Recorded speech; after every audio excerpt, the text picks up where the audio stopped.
Le gros trend word, c'est wokisme. Oui. Est-ce que t'en penses quoi de ça? Je me fais régulièrement traiter de woke dans mes commentaires. Ah ouais? Je le vois pas mal. Woke, ça veut juste dire réveiller. Ben avant, ça voulait dire ça, mais à cette heure, tu sais, le terme à cette heure, c'est plus pour illustrer quelqu'un qui va trop loin, peut-être dans son éveil, là, tu sais, là. J'ai pas tant de misère avec le terme woke parce que je sais plus qu'est-ce que ça veut dire.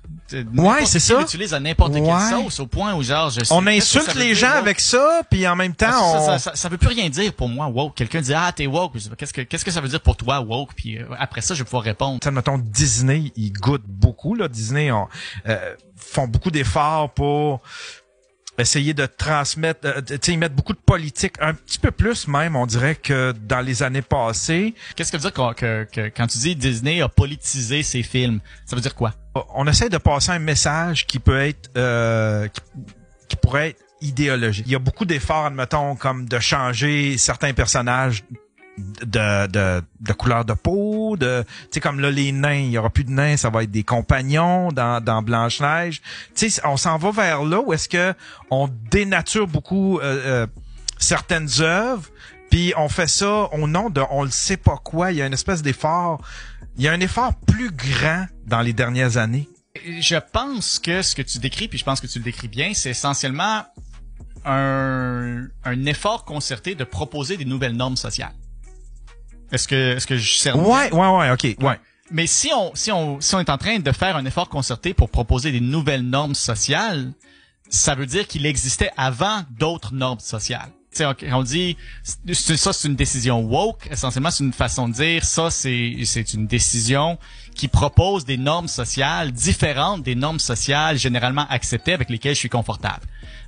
Et ça c'est pas du tout c'est correct d'avoir des normes sociales avec lesquelles on est confortable.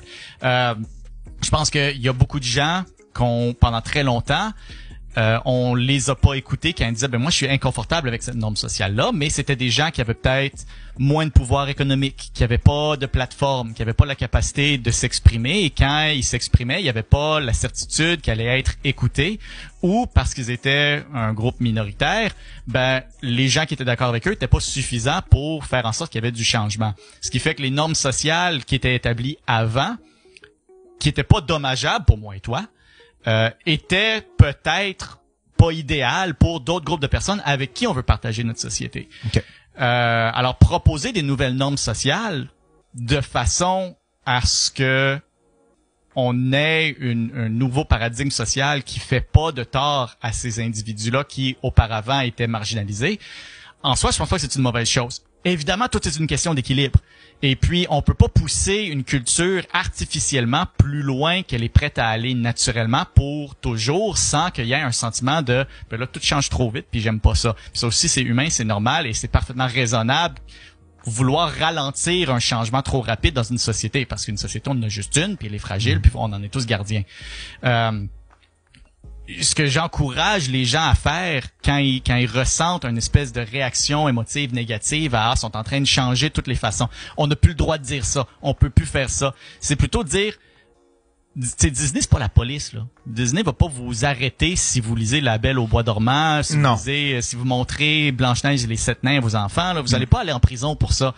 Ce que Disney fait, Disney propose une nouvelle façon de voir les normes sociales, et c'est libre à chacun de l'accepter ou non. Si vous n'êtes pas d'accord avec Blanche-Neige et les 7 compagnons, parce que vous voulez absolument que ce soit Blanche-Neige et les 7 nains, allez pas voir Blanche-Neige et les 7 compagnons, c'est pas plus compliqué que ça.